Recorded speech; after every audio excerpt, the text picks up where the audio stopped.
আবারও বিশ্বের ৬০টি দেশের উপর নতুন করে শুল্ক আরোপ করেছে যুক্তরাষ্ট্র। এই তালিকায় রয়েছে বাংলাদেশও। নতুন এই শুল্ক দুই স্তরে ভাগ করা হয়েছে। যেসব দেশ জোরপূর্বক শ্রমে তৈরি পণ্য আমদানি নিষিদ্ধ করার প্রতিশ্রুতি দিয়েছে বা আংশিকভাবে তা কার্যকর করেছে, তাদের উপর বসেছে ১০% শুল্ক। এই তালিকায় আছে বাংলাদেশ, ভারত, কানাডা, যুক্তরাজ্য, Mexico, Pakistan, Sri Lanka, Malaysia, Indonesia, Argentina সহ বেশ কিছু দেশ।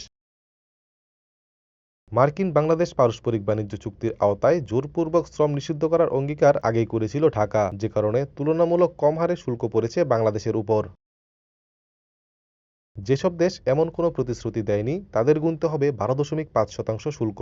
এই তালিকায় রয়েছে চীন, ভিয়েতনাম সহ ৩৮টি দেশ। এছাড়া ইউরোপীয় ইউনিয়ন, জাপান, দক্ষিণ কোরিয়া, তাইওয়ান, সুইজারল্যান্ড এবং যুক্তরাষ্ট্রের ঘনিষ্ঠ মিত্র ইসরায়েলের ক্ষেত্রেও আগের থেকে বিদ্যমান শুল্ক হারের সঙ্গে সমন্বয় করে মোট ১০ থেকে ১২.৫% শুল্ক নির্ধারণ করা হয়েছে।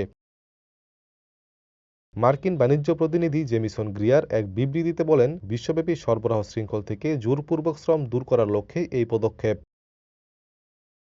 যুক্তরাষ্ট্র প্রায় এক শতাব্দী ধরে জোরপূর্বক শ্রমে তৈরি পণ্য আমদানি নিষিদ্ধ করে আসছে এবং কড়াকড়িভাবে তা প্রয়োগ করছে বলে দাবি করেন তিনি। বাণিজ্য অংশীদারদেরও একই পথে হাঁটার সময় এসেছে বলে মন্তব্য করেন তিনি।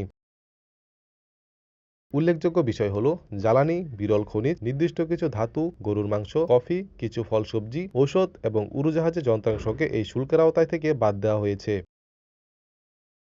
পোশাক ও বস্ত্র খাতের জন্য আলাদা একটি প্রক্রিয়ারও প্রস্তাব করেছে ইউএসটিআর, যার আওতায় নির্দিষ্ট পরিমাণ পোশাক আমদানি কম হারে শুল্কে যুক্তরাষ্ট্রে ঢুকতে পারবে।